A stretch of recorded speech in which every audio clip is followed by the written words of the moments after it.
not only would he have a ring, but so do a lot of running backs. However, he would have the most rushing yards ever for a single season, counting the regular season and postseason.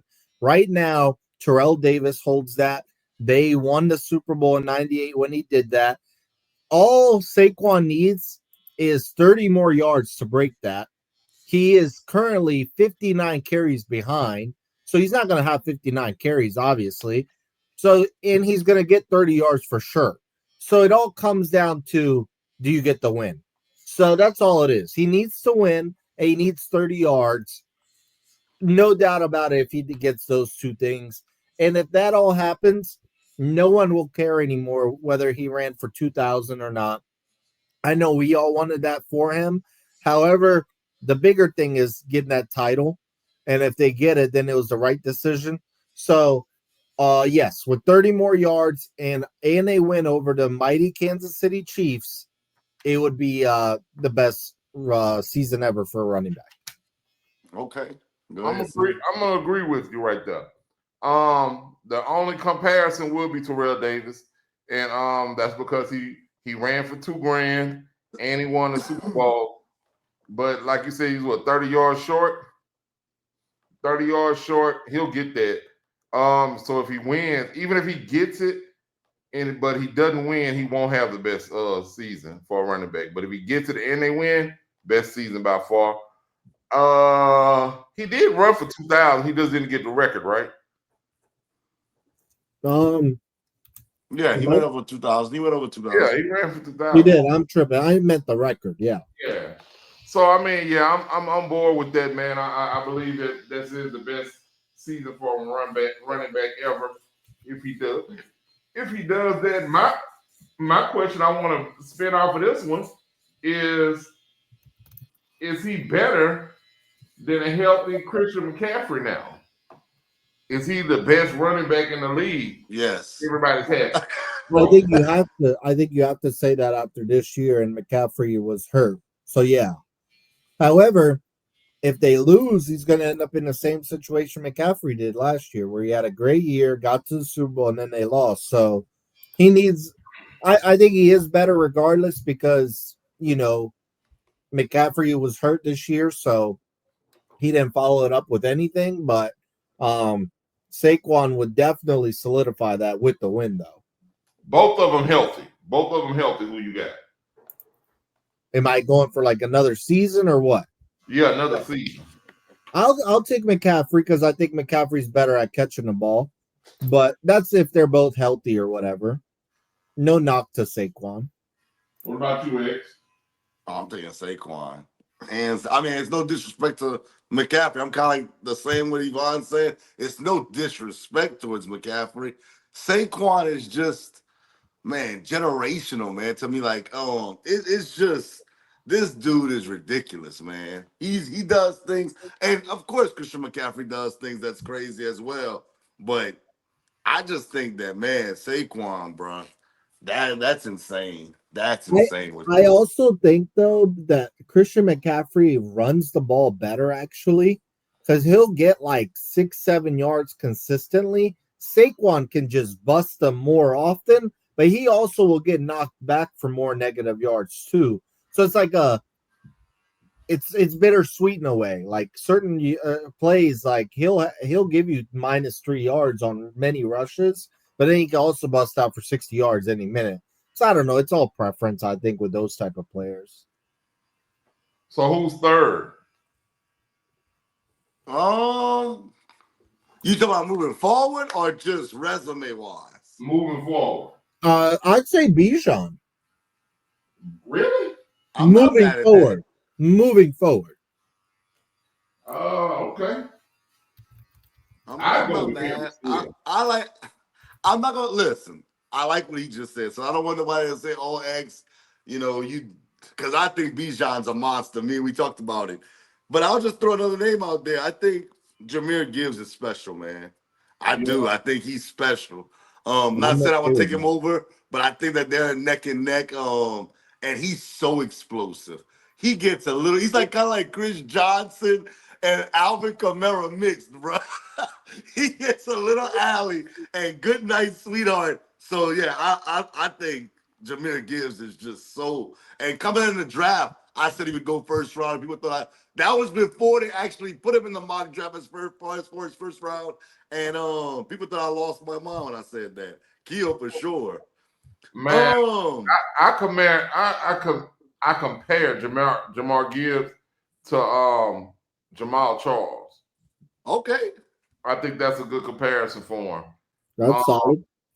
Because Jamal Charles at his height, he could have been the best best running back in the league because he catches the ball. I think Jamal Charles obviously caught the ball better, and but I think he catches the ball well, and he can run between the tackles, and he can get to the outside, man. So Gibbs, I think that's a good one.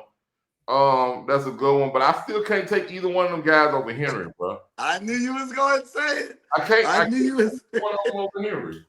I just don't know how much Henry has left because I know he's very consistent, but he is getting older and all, so he's taking a lot of hits. I don't know, man. I think when I say going forward, I mean next year. I mean next year, and I think he got so much left in the tank. I think we probably got another 3-4 years of Derrick Henry at this level. Okay. That would be phenomenal. Yeah. So Keo threw me a loop, so I want to pull it up. I'm not 100% sure. How many total yards did Saquon have this year? I'll tell you right now. I'll look it up. Are you counting regular receiving season? yards too? Regular season? Regular season. Okay. He had a 2,005 yards for rushing. And for receiving, he had 278. Okay. And that's what I meant by McCaffrey's better at like catching the ball. Really? Okay. At 278? That's it. Okay, so that's why like 2283. Yeah. Well, that's what I'm saying. Like McCaffrey does way more like catching the ball. That's what I meant. Like you would think Saquon would do more, but even like his career high in New York was his rookie year with 700. That's a lot. But after that, it was always 400 or less. Wow. Well, I guess I never do really see him catching any passes. You're right. Yeah. Okay. Well, now I'm going to answer your question. I believe that I'm not mad at y'all for saying that, but I just want to make sure I pull up his right stats. Okay. In the postseason, I can't argue what Saquon is doing. Obviously, Saquon Barkley's having a monster year. And if he completes it, I have no problem with y'all saying he had the best season ever. But I'm going to stop y'all there. 1999, Marshall Faulk. Ridiculous. The greatest show on turf was born. Marshall Faulk rushed for over 1,300 yards.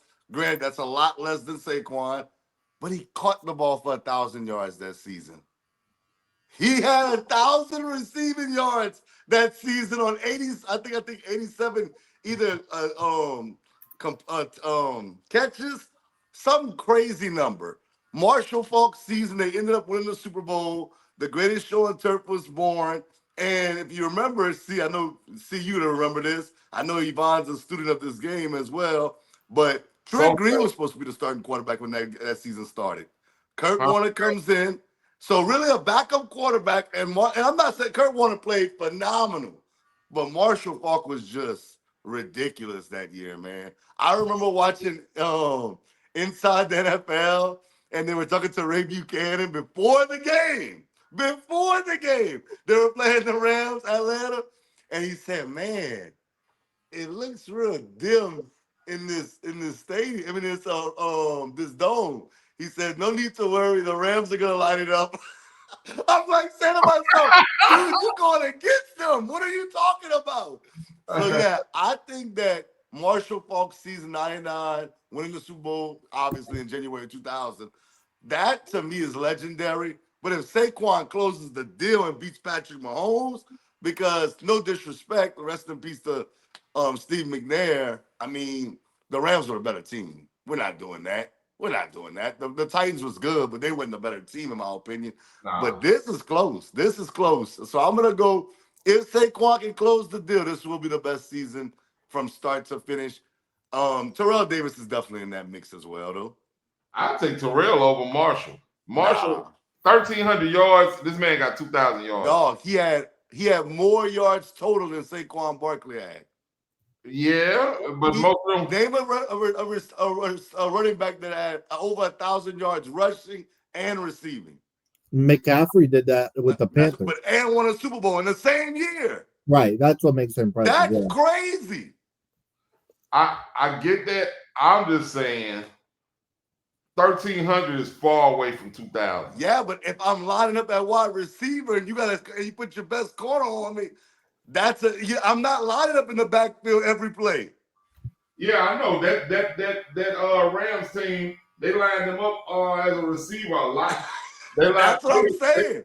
I think he caught 87 balls. They probably threw a lot more to him. So I'm saying I'm not just lining up in the backfield. I'm lining up. He kind of played like Debo played that year. Oh yeah, he was way better than Debo. That's what I'm saying. I just think when you look at Marshall Faulk, I always say, so people get mad. If you give me one running back, I'm taking Marshall Faulk because I can put him anywhere on the field. I can put him in the backfield. You're going to go give me 1,000. I can put him at wide receiver. He's like the ultimate weapon. He was Christian McCaffrey and LaDainian Tomlinson before they was those guys. Yeah, I don't know. I think LaDainian Tomlinson was better. I know it's unpopular. I think LaDainian Tomlinson was better than Marshall Faulk. I think his stats. I think he played, in a different game. But Marshall was so nice, bro, and a dog. That's what I like. He was a dog. Marshall was nice in Indianapolis. In Indianapolis too. Yeah, I can't believe they let him go, bro. And he was producing. And they let him go as soon as Peyton got there. And Peyton says to this day, the smartest player he ever played with was Marshall Faulk. Yeah. That was stupid. Only an idiot organization would do that. Yeah, I'm like you, unpopular opinion. I take Marshall Faulk over anybody at running back. And that's no disrespect to anybody. Saquon, though. I love me some Saquon Barkley, though. I will say that. I'll say this, man. The running back that I love to watch run the ball the most probably was Terrell Davis, bro. I just think that the reason why I can't put Terrell over those two that we just mentioned, Saquon, and if Saquon closed the deal, bro, Alandis, Gary, Mike Anderson, all them boys have big numbers behind that offensive line. It was it wasn't the same. It was right. It was the scheme. It was the zone rush scheme. Nobody was used to it yet. Right. So and for some reason Denver had the perfect line to execute that zone block scheme. And he just, bro, but when you see it, they used to give this view behind him. When you see him look, find the hole, cut, and go get it, right. Yeah, it would look beautiful, bro. It would look beautiful. Right. And I say that Adrian Peterson is probably who I love watching more than anybody. I know. Yeah. But like just that whole Denver running game, looking at the offensive line all move the same way, and them cutbacks, oh, bro, that was beautiful. That was beautiful. Yeah, man. And I know it's unpopular too. One of my favorite celebrations in NFL history, the salute. I just thought that was clean cut, not overdoing it. Just you knew what time it was, them boys. Hey, I'm flashy. I used to like that Dirty Bird. I love that damn Dirty Bird, bro. I hate it now. But that damn Dirty Bird, I said they got them one with that one. They got them one with that one, bro. Jamal Anderson. Bro, me and my homeboy, we used to go to the club and do the damn Dirty Bird. Come on, man. Oh, it was hilarious, bro. I was young C, bro. I was a totally different guy.